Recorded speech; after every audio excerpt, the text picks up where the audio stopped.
Hello, I'm Sean Duggan. I'm Angie Pusateri. I'm Zach Levy. I'm Dan Newlun. I'm Kyle Synowiec. And I'm Brandon Drugan, and we did our book analysis on Richard Branson's Losing My Virginity, How I Survived, Had Fun, and Made a Fortune Doing Business My Way. Richard Branson was born on July 18, 1950 in England, and is known chiefly for his willingness to take risks and his Virgin Group, which now consists of more than 400 companies. Richard Branson started out his entrepreneurial career in 1970 by creating a magazine called Student.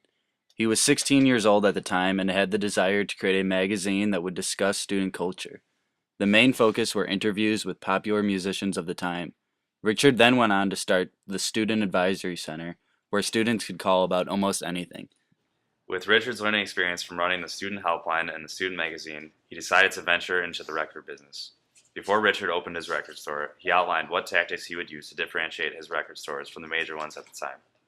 First, Richard found that the date that the store opened was absolutely crucial.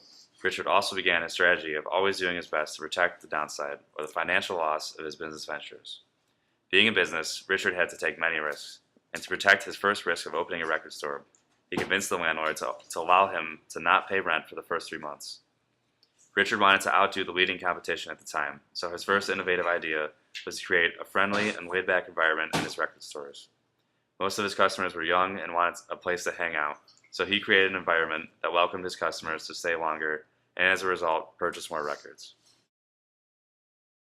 With Richard's knowledge of the record retailing business, he discovered that the real money was in the record recording business.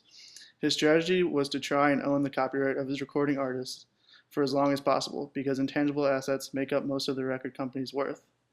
Not only did Richard ensure he had the copyright of the bands, but also the individual copyright of the artists that comprised the band.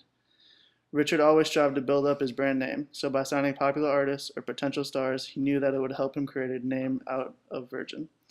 Some of Richard's strategies were to create an extensive back catalog of his artists, and then when technology changed from vinyl records to compact discs, he resold his back catalog on compact discs and made another fortune off his previous work. The external environment refers to factors and forces outside the organization that affect its performance. A recession occurred in England in 1979 when Margaret Thatcher was elected Prime Minister.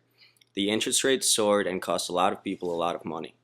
Due to the recession, Richard had to find money somewhere, which he did by selling some of the company's assets and cutting back on expenses. This was not the only external problem Richard faced. Also, Iraq invaded Kuwait in 1990, and it sent the world in a tailspin. The price of crude oil soared from $19 a barrel to $36 a barrel. Also, aviation fuel rose from 75 cents a gallon to $1.50.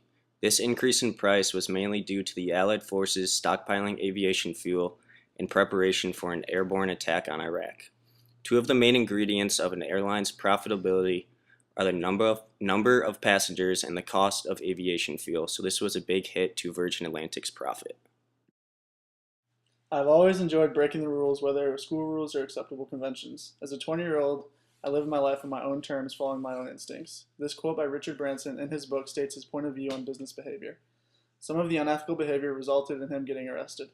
The first one that got him arrested was when he started the student helpline. He offered help to people with sexually transmitted diseases and having the words venereal disease stated on his signs publicly. The other unethical act that got him arrested was when he bought records that he did not have to pay a purchase tax on and was supposed to export them to Belgium. Instead of exporting them, he put them on his shelves at the record store or mailed them out for profit. Richard Branson had to take a tremendous amount of risk in his career as a businessman as well as his life in general. From trying to persuade banks to extend his credit limit, to finance other business ventures, or trying to fly a hot air balloon around the world, Richard was a man of risk. Virgin Group was able to grow to contain 400 companies because of the risk Richard took, and his abilities and to always protect the downside. Out of all of Richard's work, his creation of Virgin Atlantic captured a great amount of his interest and time. Richard always liked a challenge, and with Virgin Atlantic he had a great challenge on his hands.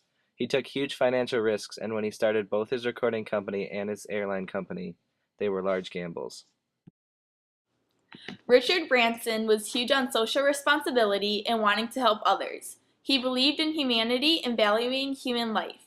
Branson set up another company with Virgin called Virgin Unite. Virgin Unite's purpose was to make a difference with social challenges. The main problem they focused on was HIV and AIDS. To make a difference, they offered free medicine in Africa to those whose CD4 cell level was under 300. In order to get others to be socially responsible, Virgin was offering a $25 million prize to whoever came up with the most innovative way to get rid of the greenhouse gases within 3 years. This was called the Virgin Earth Challenge. Branson put a great amount of effort to help the world, but believed being kind and generous caused the real change. We would recommend this book because it is a unique story about a very unique man. Richard Branson has a very colorful past in the business world and details his fascinating business strategies and many risks, which he overcame with impossible luck. It is a story that inspires us to take risks, be innovative, have fun, and never give up.